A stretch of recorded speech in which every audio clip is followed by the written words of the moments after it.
I haven't posted anything about my direct granule extruder project for a while.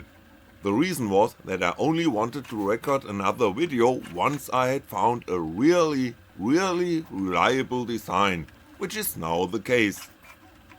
The last version was 6.2 and it seemed quite close to the goal, but during long-term testing, reliability turned out to be not so good. The extrusion rate occasionally drops during printing, leading to poor or even unusable results. Once again I built, tested and rebuilt the extruder. Long story short, here is version 7.0 and in this video I'll briefly explain the most important considerations that led to this design. The auger is still a standard 6mm wood screw from the hardware store. The extruder tube is also still based on a 40mm long M6 threaded sleeve made of stainless steel. One difference to previous versions is noticeable: the sleeve has a notch approximately halfway along its length. The reason for this lies in the fact that the 7.1mm bore is significantly smaller than the 8.5mm bore of the previous versions. My experiments have shown that molten plastic at the cooler end of the tube can solidify again and then stick to the wall. During retraction and printing at varying speeds, some of the molten material inevitably rises too high. If the gap between the screw and the extruder wall is too large, this material cannot be immediately removed. Not until the clump has grown large enough it breaks away, leading to fluctuating extrusion rates. Therefore the gap needed to be reduced, which in the simplest case can be achieved with a screw of larger diameter. A 7mm screw leaves a gap of 0.75mm to the wall, which is small enough to prevent the resolidified plastic from sticking to the extruder. At the same time, the gap remains large enough to allow the flow of liquid plastic between the threads and the escape of air. This type of pressure equalization is necessary because I'm working with a screw that has a constant pitch along the entire length. As explained in several videos of this series, on the way from loose powder to a compact molten mess, the material is compressed and the trapped air must get out of the tube. However, the 7mm screw has two disadvantages. Firstly, this screw size isn't very common, at least not at my local hardware store, which is why I ordered a couple of them online. The second disadvantage is that the larger screw diameter requires higher torque. By reducing the size of the pinion on the stepper motor I was able to increase the gear ratio to 32:9, just enough to apply sufficient torque to the screw. Printing worked, but not with a very high material throughput. So plan B, reducing the bore to 7.1mm. Since a higher wall thickness results in undesirably higher heat transfer, I removed material at the transition zone from the hot to the cold end with my lathe. A good side effect: the transition zone is more sharply defined. The transition from solid to liquid plastic is faster, which reduces the overall friction in the tube. The tube wall is smoother, simply because I'm using better, more expensive drill bits and also injected some coolant and lubricant into the sleeve before drilling. There are also changes on the cold end side. I'm using an insert made from a press tube with 8mm outer and 7mm inner diameter. Brass has a lower static and kinetic friction than stainless steel, as I already observed in earlier extruder versions. The high thermal conductivity of brass also ensures better cooling. 5 filed grooves along the axis ensure that friction is high in radial direction, thus transporting the plastic grains downwards happens with minimal slippage. I notched the brass insert at the top so that the screw can grip the grains and press them downwards without them rotating along the upper edge. A drop of superglue keeps the insert in place. The temperature at the cold end doesn't exceed 50 degrees Celsius.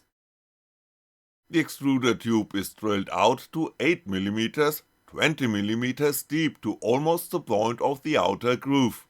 The brass tube is only 50mm long, creating a step along the extruder tube.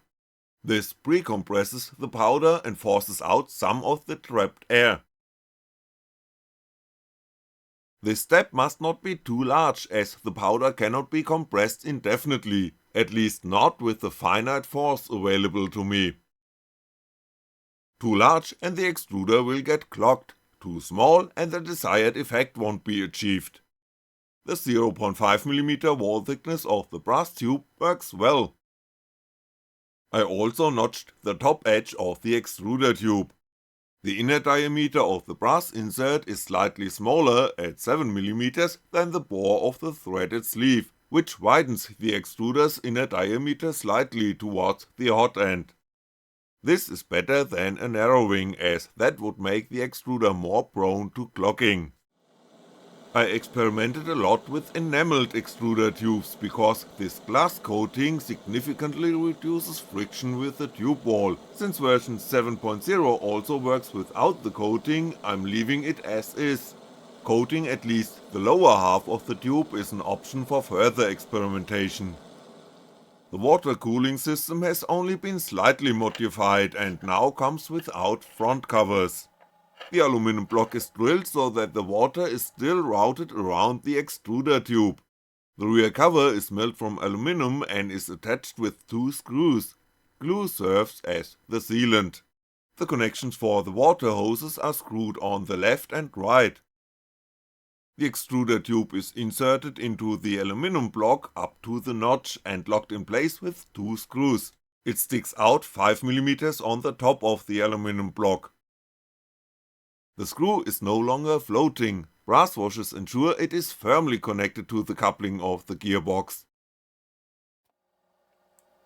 A little bit of movement remains due to the ball bearing and the long lever arm of the screw. The screw axis again runs through the center axis of the tube. In the previous version I had used a slight offset. With a total length of 60mm, the screw extends 31mm into the tube. During experimentation, spacers of 3, 2 and 1mm thickness proved helpful for varying the insertion depth. Too deep results in non-uniform extrusion, too high prevents retraction, leading to stringing. The aluminum block on the hot end with 50mm height doesn't quite reach the notch of the tube. As I said, this version prints well and reliably. I'm performing the first print with the newly manufactured extruder using a 0.6mm nozzle. The particles left over from drilling and filing will pass through the larger opening more easily. The print shows a bit of over-extrusion. Manufacturing tolerances apparently mean that this extruder that I made for the video feeds slightly more material per screw revolution than the first extruder from version 7.0, despite identical specifications. The fact that the screw feeds the material with optimal grip is evident from the fact that even small variations of 5% or less in the slicer settings have a noticeable effect on the print.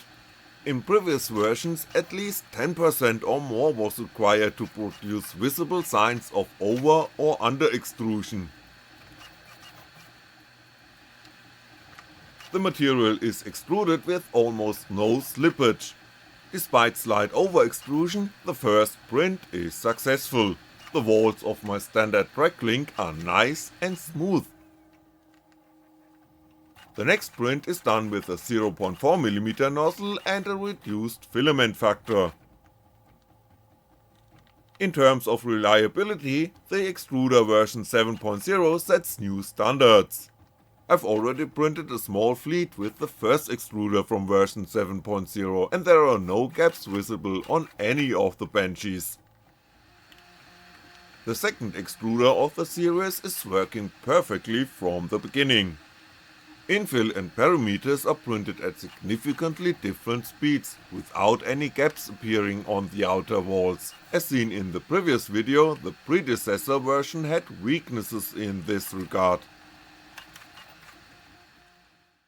Infill is set to 80mm per second, even on the top layers at 100% infill. The outer perimeters are printed at 50mm per second, and small structures even at just 30mm per second. Retract is set to a very low value with respect to my previous extruders, and there is no stringing. For the very first Benchy printed with a brand new extruder, the result is quite impressive. In the next video I won't be tinkering with the basic extruder design anymore, instead I'll be examining the specifics of printing with plastic powder and explaining which settings need adjusting to achieve the best possible results. Among other things, I'll be taking a closer look at stringing, bridging and material throughput. That means printing, printing, printing. As always, the build instructions for Extruder 7.0 are available for download on my website. There's still a lot to do, so a huge thank you to everyone who has already supported me on my long journey to a working direct granule extruder, whether through Patreon or the donation button on my website. A special thanks again to my anonymous major sponsor.